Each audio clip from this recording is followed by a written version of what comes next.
acompañado por un adulto, este adulto incluso tendrá que ser su padre, madre o tutor. Son estas cosas las que se tienen que aclarar y también definir desde qué edad un niño o niña podría fungir como observador o como observadora. Otra de las cosas que nos dice este artículo 24 de la Constitución es que pueden incidir en la toma de decisiones públicas. Una de las cosas que nosotros hemos implementado desde la consulta del presupuesto participativo 2016 es que los niños y las niñas pueden presentar proyectos de presupuesto participativo. Y quiero decirles que en la consulta del presupuesto participativo 2016 presentaron 131 proyectos, 61 obtuvieron dictámenes favorables y 8 resultaron ganadores. En la consulta del presupuesto participativo 2017 presentaron 78 proyectos, 41 obtuvieron dictámenes favorables y 3 resultaron ganadores. La verdad es que la intervención de las niñas, los niños, los jóvenes en este tema ha resultado muy benéfico por el simple hecho de que son creativos, realmente presentan proyectos innovadores. Uno de los proyectos que se me quedó más grabado, que resultó ganador en la delegación Miguel Hidalgo, fue que se hiciera un lugar de juegos para niños y niñas invidentes. Cosas como esas son los proyectos que presentan. Entonces, esto lo tenemos que fomentar y, desde luego, si se puede ampliar su participación a otros rubros, debemos de pensarlo para una ley de presupuesto participativo. La siguiente, por favor. Lo que hicimos nosotros a partir de la consulta del presupuesto participativo fue ampliar la posibilidad de las etapas que se pueden observar del presupuesto. Por ejemplo, en el año 2014, que fue la primera vez que nosotros implementamos la posibilidad de que hubiera observadores y observadoras de la consulta, únicamente podían observar el día de la jornada consultiva, cosa que desde luego es muy benéfica porque pues simplemente el que estén ahí puede inhibir cualquier posible conducta ilícita. Es como esta lógica también de la transparencia. Cuando la gente se siente observada, se suele portar bien. Entonces, sí es muy bueno que estén el día de la jornada consultiva, pero también nos dimos cuenta que teníamos otras etapas del presupuesto participativo en donde había problemas muy focalizados que valía la pena que pusieran atención nuestros observadores, nuestras observadoras, sobre todo para tener una retroalimentación y poderles hacer llegar también recomendaciones a las delegaciones. Nos hemos dado cuenta que muchas veces no es dolo el hecho de que a lo mejor no dictaminen adecuadamente, sino es falta de conocimiento, falta de capacitación, de que están cambiando continuamente las administraciones. Entonces, tener estas recomendaciones en un libro, porque hicimos una publicación de esto, pues es muy benéfico para las autoridades. Una de las etapas en donde hemos tenido mayores problemas en el presupuesto participativo es en la dictaminación. Casi todas las revocaciones que hemos tenido por parte del Tribunal Electoral del Distrito Federal han derivado de eso, de que la dictaminación no es adecuada, no se suele fundar y motivar adecuadamente. ¿Qué tenemos que hacer para mejorar desde mi punto de vista esta parte? Efectivamente sí, tener el comité técnico dictaminador, que ahora ya se ha conformado, conformado por personas expertas, desde luego también por autoridades delegacionales, pero algo que yo creo que deberíamos de explorar y pensar seriamente es la profesionalización de las personas que laboran en las delegaciones y que están vinculadas con el tema de participación ciudadana, en este caso específicamente del presupuesto participativo, porque no podemos estar pasando por una curva de aprendizaje cada que se cambien las administraciones y se vayan estas personas que ya tienen un conocimiento. Yo lo veo un poco como lo tenemos en el Instituto Electoral del Distrito Federal. Tenemos un servicio profesional y desde luego que puede cambiar el órgano máximo de dirección, las personas que toman estas decisiones, pero el personal técnico especializado que sabe organizar elecciones está ahí, tiene experiencia, está siendo capacitado constantemente y se está actualizando. Algo así creo que sería muy benéfico que se pudiera tener en las delegaciones. Luego, otra de las etapas donde hemos advertido problemas es en la ejecución de los proyectos ganadores del presupuesto participativo. Desde mi experiencia, nada desmotiva más la participación de la gente que ya conoce sobre el presupuesto participativo que el hecho de que no se ejecuten los proyectos ganadores del presupuesto participativo. Entonces, ¿qué tenemos que hacer o qué hicimos con los observadores en este rubro? Pues también ampliamos su observación hasta la ejecución de los proyectos, es decir, después de que pasó la jornada consultiva, quien así lo desee, porque los observadores y las observadoras hacen un trabajo voluntario, no están cobrando por eso, son ciudadanos y ciudadanas que se dedican a otra cosa, quien así lo desea puede adoptar, si me permiten la expresión, un proyecto ganador y entonces darle seguimiento, ir documentando cómo se realiza, en cuánto tiempo se realiza y si efectivamente se concluye. Actualmente tenemos a 16 personas haciendo este trabajo. La siguiente, por favor. ¿Cuáles son las buenas prácticas que han detectado las y los observadores? Bueno, por ejemplo, han destacado mucho que tenemos aditamentos para que hacer accesible la participación de personas con discapacidad. ¿Qué tenemos en el Instituto Electoral del Distrito Federal? Tenemos, por ejemplo, plantillas braille para que se pueden poner en las boletas o en las papeletas para que las personas invidentes puedan votar. Tenemos lupa Fresnel para que las personas débiles visuales puedan votar con facilidad. Tenemos también un aditamento que se llama sello X, que se puede colocar, si a la persona le falta una mano, se puede colocar en el muñón y se puede hacer el X, la X ahí en la boleta o en la papeleta. Tenemos también canceles que son más bajos que los que hace, por ejemplo, el INE. Esto para facilitar que las personas de baja estatura o que van en silla de ruedas puedan votar, puedan participar. Tenemos también reforzados los canceles para que en su caso, si se recargan, estos no se desplomen. Tenemos varias cosas como estas para facilitar la accesibilidad de las personas con discapacidad. Otra de las cosas que hicimos, pero no para los mecanismos de participación ciudadana, sino para el pasado proceso electoral local y que creo que debería de retomarse y volverse obligatorio, hicimos trípticos informativos en lenguas indígenas con la ayuda de COPRED.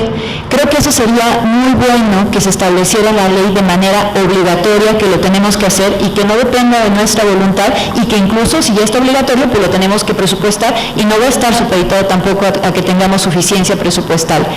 Otra de las cosas que hicimos en el pasado proceso electoral local, que creo que se debería de retomar en una ley, hicimos unos dípticos para evitar que se discriminara a las personas transgénero cuando quieren acceder a votar y a lo mejor la fotografía de su credencial de elector ya no corresponde a su físico. Entonces, ¿cómo se tiene que hacer el acercamiento con esas personas? Primero que nada se les tiene que preguntar si son los titulares de la credencial y luego hay otros rasgos físicos para poder corroborar si efectivamente son los titulares de la credencial de elector, con la finalidad de que no sufran discriminación y que puedan también tener acceso a su derecho político de votar o de participar.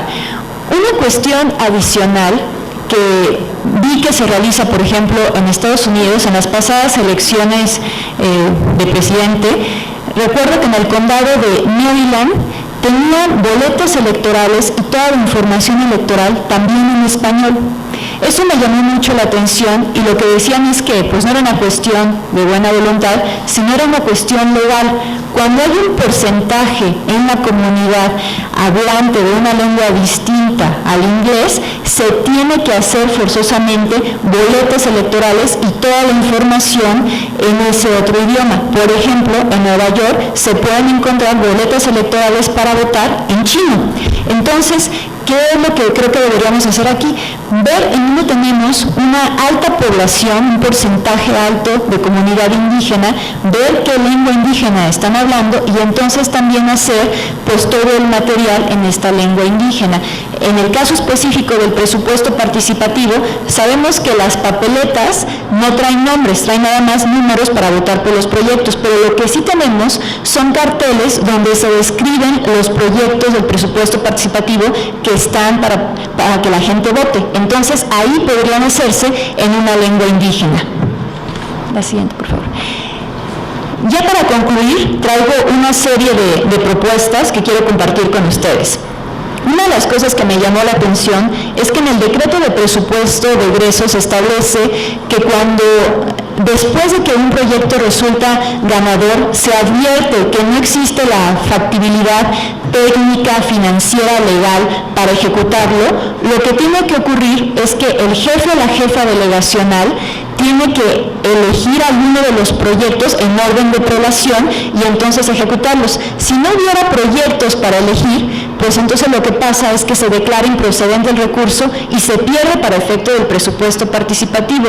Esto desde mi punto de vista no es correcto por varias razones. Primero, creo que esto no se debería estipular en un decreto de presupuesto de egresos, debería estar en una ley específica, en este caso presupuesto participativo. Segundo, creo que lo que debe ocurrir si no hay proyectos registrados es que se haga una consulta extraordinaria de presupuesto participativo, y a esto yo le veo dos beneficios. Primero, la gente se va a enterar qué fue lo que pasó, porque nosotros como Instituto Electoral vamos a tener la obligación pues de promover que la gente vaya a votar y explicarles por qué se está haciendo una consulta extraordinaria. Si no se hace así y se hace como se ha venido haciendo con este decreto, pues lo que ocurre es que la gente simplemente ve que no se ejecutó el proyecto y no sabe qué pasó, y la verdad es que eso crea mucho desánimo para seguir participando. Y la otra cosa es que el recurso no se pierde y se sigue entonces en esa lógica, si se hace una consulta extraordinaria, aplicando para beneficio de la comunidad. En caso de que por los tiempos no se pudiera hacer una consulta extraordinaria, creo que ya en el peor de las circunstancias lo que debería ocurrir es que el comité ciudadano eligiera qué proyecto se va a aplicar, pero no que se pierda el recurso que estaba destinado para esa colonia. Una cosa que también comentaba el Contralor era que se deben de institucionalizar mecanismos mediante los cuales la ciudadanía dé seguimiento y vigile los procesos que implican el presupuesto participativo, específicamente un observatorio del presupuesto participativo. Efectivamente, nosotros suscribimos con la Contraloría y con el InfoDF un convenio hace ya 2 años para hacer esto. Nos ha traído muchos frutos. Por ejemplo, nos ha rendido informes periódicamente la Contraloría de los procedimientos que ha iniciado en contra de servidores públicos que no han ejecutado el presupuesto participativo, e incluso de las sanciones que ya se han imputado. Pero volvemos a lo mismo, creo que esto no debe ser un tema de voluntades y de convenio, debe de establecerse en la ley. Esto debe ser obligatorio, que tengamos este mecanismo de observación del presupuesto participativo, que exista la obligación de rendir cuentas y de darle seguimiento. No debe estar supeditado a la buena voluntad de quienes están encabezando en este momento las instituciones. Creo que también por un tema de rendición de cuentas sería muy adecuado que las delegaciones, próximamente alcaldías, rindan cuentas trimestralmente, y que si no lo hacen, pues entonces que haya una responsabilidad directa del titular de la alcaldía, para que no se difuminen estas responsabilidades, porque cuando no se trazan perfectamente las responsabilidades de las personas, lo que ocurre es que se pierden y después todo el mundo dice que no tuvo nada que ver con la falta de ejecución del presupuesto participativo. Creo que también debemos de establecer criterios en la ley sobre la unión de presupuestos participativos. Es algo que ya se puede hacer, pero a través de las convocatorias del IEDF, pero se debe de establecer en la ley, y la posibilidad de presentar proyectos comunes, pero también una cuestión adicional, la posibilidad de que un proyecto que beneficie a una colonia aledaña pueda ser también votado por una colonia, aunque no esté dentro de la misma delegación. Eso no se puede hacer ahora. Y quiero comentarles lo que nos pasó en una ocasión. La gente estaba muy molesta porque querían que se hiciera una escuela. Sin embargo, la escuela iba a estar en una colonia contigua, pero que ya correspondía a otra delegación. Entonces no tenían la posibilidad de votar por el mismo proyecto de presupuesto participativo. Y lo cierto es que nosotros tenemos estas divisiones políticas que obedecen a una cuestión de orden meramente político, es una ficción jurídica, pero en la práctica la ciudadanía lo único que sabe es que está junto a otra colonia, y que si se pone ahí una escuela también les va a beneficiar a ellos. Debemos, desde mi punto de vista, romper estas limitantes y poder hacer factible que el presupuesto participativo se aplique de la manera que mejor beneficie a la comunidad, aun cuando esto implique que un proyecto esté en una delegación aledaña a la que la gente está votando. Otra cuestión que creo que deberíamos explorar para una ley del presupuesto participativo es algo que comentaba la diputada Aloida, y que tiene que ver con los procedimientos sancionadores. Actualmente nosotros no tenemos competencia para poder imponer una sanción, por ejemplo, a un servidor público que intervenga indebidamente en un tema de una consulta del presupuesto participativo. Lo único que tenemos nosotros de posibilidad es iniciar procedimientos sancionadores ordinarios y especiales sancionadores. Los especiales sancionadores se inician nada más por temas de violaciones del proceso electoral. Los procedimientos ordinarios sancionadores se inician por temas que no tienen que ver con el presupuesto participativo y con los mecanismos de participación ciudadana. En su caso, por una violación genérica, pudiéramos nosotros iniciar un procedimiento si hubiera una intervención indebida de un partido político, y eso exclusivamente, les comentaba, por una violación genérica que establece el Código, cuando los partidos políticos no se conduzcan conforme a los cauces legales que establece la ley. Pero actualmente no tenemos la posibilidad de iniciar un procedimiento en contra de una autoridad, en contra de un servidor público, como sí lo tenemos análogamente cuando hay una intervención indebida de servidores públicos en procesos electorales. Los procedimientos de participación ciudadana los veo en mucho sentido parecido a los procesos electorales. Entonces, en esa lógica, creo que debería de preverse la posibilidad de que nosotros iniciáramos procedimientos sancionadores, porque además somos la ventana más directa de comunicación con la ciudadanía. Al ser nosotros los promotores de la consulta del presupuesto participativo, la ciudadanía, cuando advierte una irregularidad, lo primero que hace es decirnos a nosotros. Cuando nosotros les decimos que no tenemos competencia para iniciar un procedimiento, lo que creen es que no les queremos ayudar, no que tengamos un impedimento legal para hacerlo. Otra cuestión que ya comentábamos es que se debería de incrementar el porcentaje del presupuesto participativo y el 3% que se contempla actualmente que sea la base y si se tienen más recursos se puedan distribuir en el presupuesto participativo más recursos. Creo también que debería ser una